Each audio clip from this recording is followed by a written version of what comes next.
সকাল তখন বাজে 8টা। বাড়ির যদিও কেউ ওঠেনি, কিন্তু আমি আর আমার ঐশ্বর্য উঠে পড়েছি। দুজনে ব্রাশ করতে চলে গেছি, যেটা আমাদের ডেলি রুটিন। একটা জায়গায় গেলেও সেই রুটিনটা কখনো চেঞ্জ হয় না। তো যদিও আমরা বাড়িতে ছিলাম না, আমরা ছিলাম কলকাতাতে, আমার শ্বশুর বাড়িতে। তো অনেকে তোমরা জিজ্ঞাসা করেছো কলকাতা আমার শ্বশুর বাড়ি, তবে হ্যাঁ বলি যে হ্যাঁ, কলকাতা আমার এক শ্বশুর বাড়ি। মানে বাবা কাকারা তো থাকে না সব ফ্যামিলিতে, তো বাবার কাকাতো ভাইরা ওখানে থাকে আর বাবার এখানে থাকে, সেহেতু ওটাও আমার একটা ফ্যামিলি।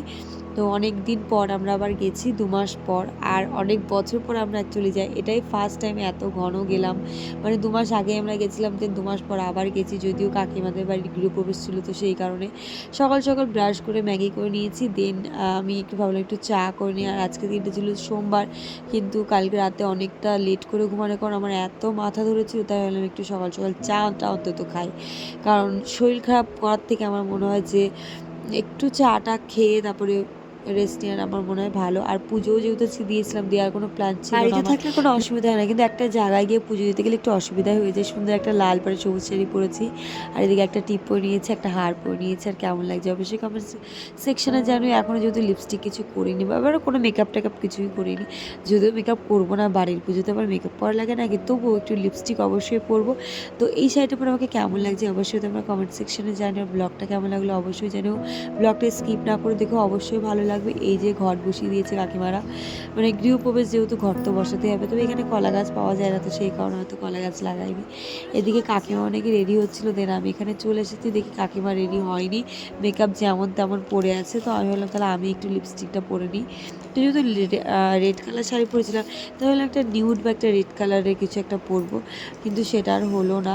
যাই হোক, তো এই ছিল আমার লুকটা। তো চলো মেকআপ করে নিই, তারপর আমাকে কেমন লাগছে সেটা অবশ্যই জানিও।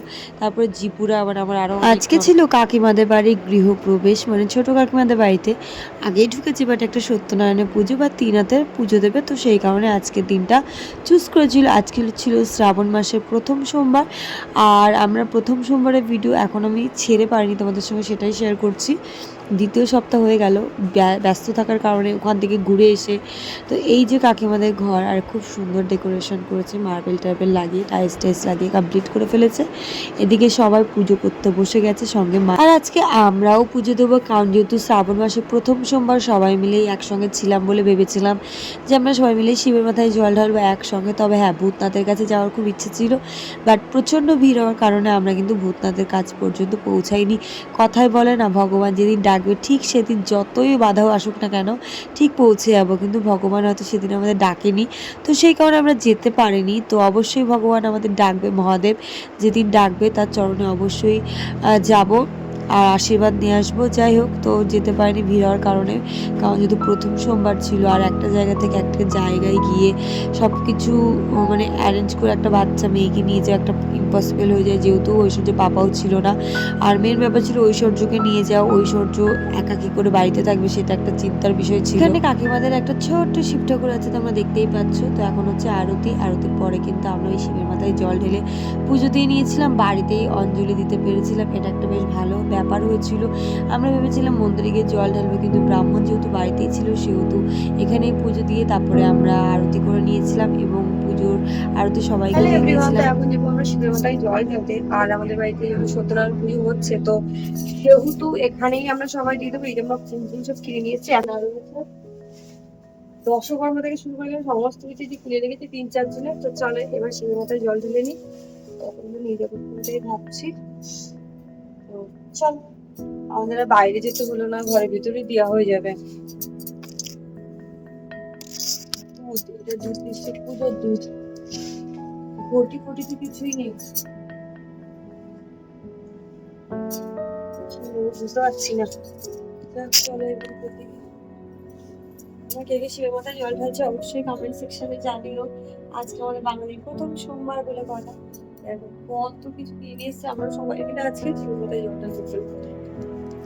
হ্যালো এভরিওয়ান, তো আমাদের এখন ঘরে যজ্ঞ হচ্ছে, আর সবার চোখ মুখের অবস্থা দেখো, ঘর থেকে সব পালিয়েছে, সব এখানে এসে দরজাকে বলতে রয়েছি, কেউ ঘরে ঢুকতে পারছি না, এত ধোয়া ধোয়া বাবারে।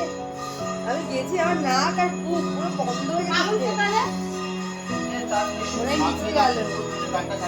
যতই আমরা বাড়িতে পুজো দিই না কেন, আমাদের যেহেতু আরেকটা প্ল্যান ছিল আলাদা, মানে আমাদের একটা ননদের বাড়িতে শিব ঠাকুর ছিল, তো সেই বাড়িতে গিয়ে জল ঢালার কথা ছিল, কিন্তু বাড়িতে যেহেতু ব্রাহ্মণ বলে এখানেই দিয়ে দাও, আমি মন্ত্র পড়ে নিয়েছি, তো সেহেতু আমরা ওখানেই দিয়ে দিয়েছিলাম। কিন্তু তবু ওই ঠাকুরের জন্য কিছু প্রসাদ নিয়ে এসেছিলাম, বা আমরা যেহেতু বলেছিলাম তারা অপেক্ষা করছিল, সেই কারণে আমরা আবার তাদের বাড়িতে গেলাম। যদিও বেশি দূর ছিল না, বাড়ি থেকে একটুখানি দূরে ছিল, কিন্তু বাইরে প্রচণ্ড রোদ্দুর ছিল। আর এই দেখো, এই হচ্ছে বড় শিব ঠাকুর, যতটা দেখতে সুন্দর লাগছিল ততটা তোমাদেরকে আমি বলে বোঝাতে পারবো না। পাশে ছোট ছোট শিবলিঙ্গ। তো আমরা একে একে সবাই ওখানে জল ঢেলে নিয়েছিলাম। প্রথমে শর্মিষ্ঠা ঢেলেছিল, দেন তারপরে আমার অনেকগুলো ননদ ছিল, তারা ঢেলেছিল, তারপরে আমি ঢেলেছি। যদিও আজকে একই দিনে দুবার জল ঢালা হয়ে গেল, জানি না এটা কি বলে বা কি হবে জানি না, ভালো কি মন্দ সেটাও জানি না, তবে দিয়ে দিয়েছি, জল ঢেলে দিয়েছি দু জায়গায়। তারপরে সবাই দেওয়ার পর সর্বশেষে আমি দিয়েছিলাম। আর সত্যি কথা, আগে দেওয়ার থেকে মনে হয়েছিল পরে পুজো দিয়েছি, বেশ মন ভরে পুজো দিয়েছি, অনেক আরতি করেছি, অনেক কিছু চেয়েছি ভগবানের কাছে, অনেক আশীর্বাদ করুক এটা চেয়েছি। আর সবসময় তার হাত যেন এভাবেই আমার মাথার উপর থাকে এটাও চেয়েছি। ভগবান থাকেই চাওয়ার জন্য, তো অবশ্যই চাওয়াটা কোনো অপরাধ নয় আমি মনে করি। আর শিব ঠাকুরটা এত অপূর্ব লাগছিল তোমাদের যে কী বলবো।